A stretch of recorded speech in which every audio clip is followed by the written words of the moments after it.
நம்ம சேனலை சப்ஸ்கிரைப் பண்ணாதவங்க சப்ஸ்கிரைப் பண்ணிடுங்க. கூட ஒரு பெல் பட்டன் வரும், அந்த கோயில் மணி அழுத்தி ஆல் ஆப்ஷன் கொடுத்து விட்ருங்க. அப்போ தான் நம்ம போடுற ஒவ்வொரு வீடியோ உங்களுக்கு நோட்டிஃபிகேஷன் வந்து. கவிமகன் யூடியூப் சேனல் உறவுகளுக்கு என்னுடைய அன்பான வணக்கங்கள். ஸ்ரீராம ராம ராமேதி ரமே ராமே மனோரமே சகஸ்ரநாம தத்துல்யம் ராமநாமபராணனே. சர்க்கம் 43. கௌசல்யை புலம்பல்.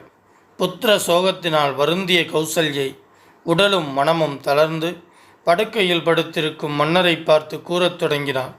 கபட நாடகத்தை மேற்கொண்டுள்ள கைகேயி மாபெரும் வீரனான ராமனிடத்தில் விஷத்தை செலுத்திவிட்டு சட்டை உரித்து புதிய உருவெடுத்த நச்சரவு போன்று சுதந்திரமாக சுற்றித் திரியப் போகிறாள். வீட்டில் வாழும் பாம்பு அடிக்கடி கண்ணில் பட்டு அச்சத்தை உண்டு பண்ணும். அதுபோல ராமனுக்கு வனவாசத்தை கொடுத்து தன் மனோரதத்தை நிறைவேற்றி கொண்ட பாக்கியசாலியான கைகேயி இனி இன்னும் அதிகமாக எனக்கு தொல்லை கொடுக்கப் போகிறாள்.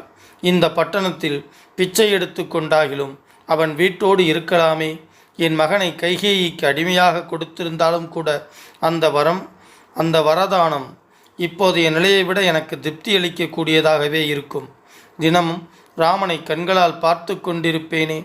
பர்வ காலங்களில் அக்னிஹோத்திரிகள் அருள் சுரக்கும் தேவதைகளுக்குரிய கவிசை அவர்களை வஞ்சித்து கொலைபாதகர்களான இராட்சசர்களுக்கு கொடுத்தாற்போல கைகேயி தன் விருப்பப்படி ராமனை அவனுடைய பதவியிலிருந்து கீழே தள்ளிவிட்டாள்.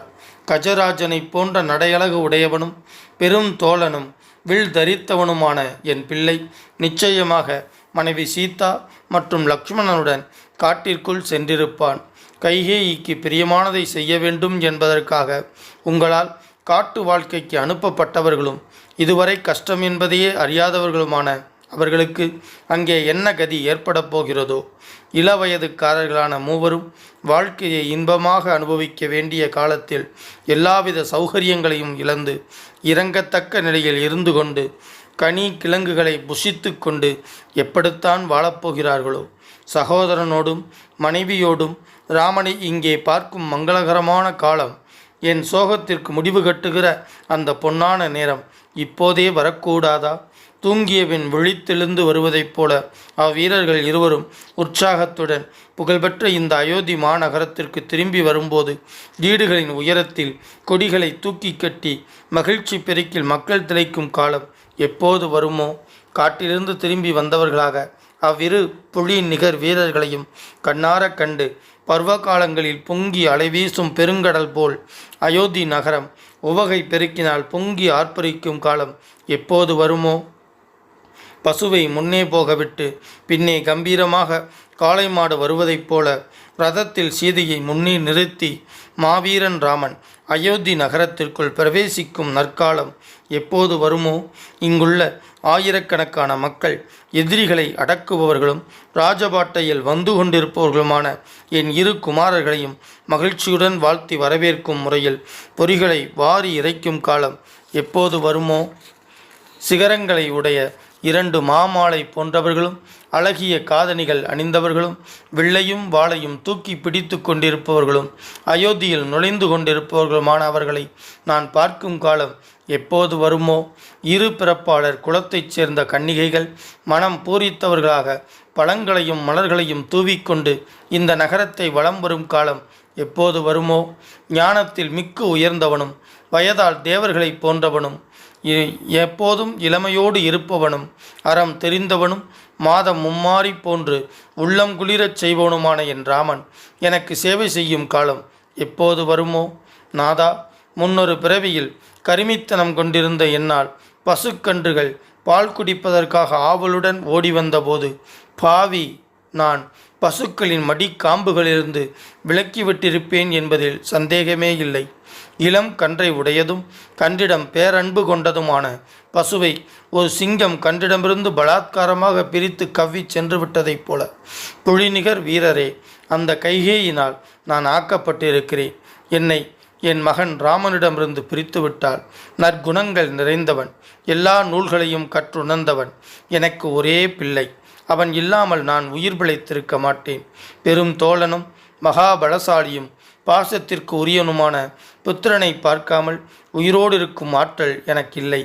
இப்போது புத்திர சோகத்தினால் உண்டான தீயானது கோடை காலத்தில் சுட்டரிக்கும் கிரணங்களால் இந்த பூமியை கொதிக்கச் செய்யும் சூரியனைப் போல என்னை மிகவும் எரித்து கொண்டிருக்கிறது. ஸ்ரீமத் வால்மீகி ராமாயணம் அயோத்தியா காண்டத்தில் 43வது சர்க்கம் முற்றிற்று. வான்முகில் வளாது பெய்க, மழை வளம் சுரக்க, மன்னன் கோன்முகில் அரசு செய்க, குறைவில்லாதுயிர்கள் வாழ்க, நான் மறை அறங்கள் ஓங்க, நற்றபம் வேள்வி மல்க, மென்மைகொள் சைவ நீதி விளங்குக உலகமெல்லாம். ஸ்ரீமத் ராமாயணத்தை அனுதினமும் படிப்பதால், அனுதினமும் கேட்பதால் சகல நன்மையும் நலமும் உண்டாகும். மனதிலும் செயலிலும் அமைதி உண்டாகும். இப்பூவுலக வாழ்வில் நிறைவு உண்டாகும். 7 தலைமுறைக்கும் மங்களம் உண்டாகும். ஸ்ரீமத் ராமாயணத்தை அனுதினமும் ஸ்ரத்தா பக்தியோடு இடைவிடாது சிந்திப்பவர்கள் பூர்ண சுகம் உடையவராக நோயற்ற தேகத்தோடு நன்மையையே அனுபவிப்பர். இறைவனின் அருளால் சிறு துன்பங்கள் கூட இல்லாமல் இன்பமுடையவராக வாழ்வர். மேலும் ஆயுள் விருத்தி அடைவார்கள். தன லாபம் பெறுவார்கள். பிரிந்த குடும்பம், பிரிந்த உறவுகள் ஒன்று சேரும். அவர்களின் இல்லங்களில் சுப காரியங்கள் நிகழும். அவர்கள் இல்லத்தில் தானிய விருத்தி அடையும். பில்லி சூனியம் வேரோடு அழியும். தீரா கடன் தீரும். உறவுகள் பலப்படும். புதிய புதிய முயற்சிகளில் வெற்றி பெறுவர். எடுத்த காரியங்களெல்லாம் ஜெயம் உண்டாகும். யமபயம் நீங்கும். பேய் பிசாசு போன்ற அச்சம் நீங்கும். அசுர சக்திகள், துஷ்ட சக்திகள் உங்கள் பார்வையில் நாசமாகும். எதிரிகள் மற்றும் பகைவர்கள் தெரித்து ஓடுவார்கள். எங்கெல்லாம் ஸ்ரீமத் ராமாயண சப்தம் ஒலிக்கின்றதோ அங்கெல்லாம் மேகங்கள் உரிய காலத்தில் மழையை பொழியும். பூமி அதிக விளைச்சல் கண்டு செழித்து வளரும். பஞ்சம் பட்டினி இல்லாமல் இவ்வுலகம் செழிக்கும். மக்களுக்கு நலம் பெருகும். இம்மண்ணை ஆளும் அரசர்கள் அறவழியில் ஆட்சி நடத்துவார்கள். அதர்மமாய் ஆட்சி நடத்தினால் புகழை இழப்பர். எக்காலத்திலும் பிராணிகளுக்கும் கற்றறிந்தவர்களுக்கும் நன்மையே உண்டாகும். கெட்டவர்கள் அனைவரும் நல்லவர்கள் ஆவார்கள். நல்ல உள்ளம் படைத்த பெரியோர்களும் சான்றோர்களும் அமைதியையும் ஆனந்தத்தையும் பெறுவார்கள். மனமுருகி வேண்டுவதும் அவர்களுக்கு வேண்டியதும் கிடைக்கும். சுபகாரியம் நிகழும். மக்கட்பேறு அடைவர். வம்பு வழக்குகளில் பிரம்மாண்டமான வெற்றி கிட்டும். வாழ்வின் நிறைவில் பேரின்ப பேரளிக்கும் மோட்சம் கிட்டும். மூர்த்தி எல்லாம் வாழி, எங்கள் மோன குருவாழி, அருள் வார்த்தை என்றும் வாழி, அன்பர் வாழி பராபரமே. ஓம் சாந்தி சாந்தி சாந்தி. ஹரி ஓம். ஸ்ரீ குருப்யோ நமஹ. ஹரி ஓம். பாரதி சொன்ன மாதிரி 8 திக்குகளிலும் இந்த தமிழை கொண்டு சேர்க்க வேண்டும் அப்படின்னா நீங்க சப்ஸ்கிரைப் பண்ணணும், லைக் பண்ணணும், கமெண்ட்ஸ் பண்ணணும். நன்றி, வணக்கம். வரைக்கும் நம்ம சேனலை சப்ஸ்கிரைப் பண்ணாதவங்க சப்ஸ்கிரைப் பண்ணிடுங்க. கூட ஒரு பெல் பட்டன் வரும், அந்த கோயில் மினி அழுத்தி ஆல் ஆப்ஷன் கொடுத்து விட்ருங்க.